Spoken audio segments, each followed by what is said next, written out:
Warren Buffett bought his first stock at age 11. By 30, he was a millionaire. By 56, he crossed $1 billion. And today, at 93 years old, his net worth sits at over $140 billion. Here's the wild part.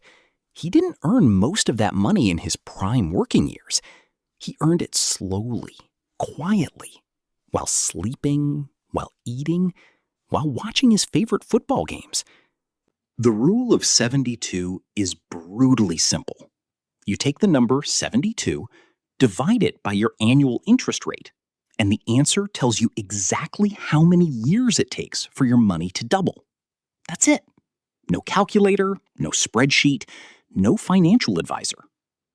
If your investment earns 6% per year, 72 divided by 6, your money doubles in 12 years. At 8%, 72 divided by 8, it doubles in 9 years. At 12%, 72 divided by 12, your money doubles in just 6 years. This rule is so mathematically accurate that it's been used by mathematicians and merchants for over 500 years. It first appeared in writing in 1494, written by an Italian friar and mathematician named Luca Pacioli in a book called Summa de Arithmetica. Now, most people hear, your money doubles, and think, okay, fine, so what? Doubling sounds nice, but not life-changing. Here's what they're missing. The rule of 72 doesn't just show you doubling once. It shows you doubling, stacking on top of doubling.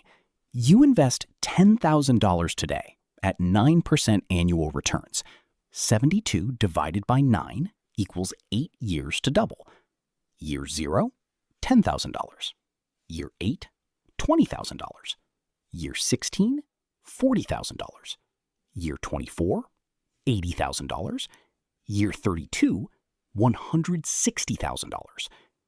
You put in $10,000. You touched nothing. 32 years later, 16 times your money.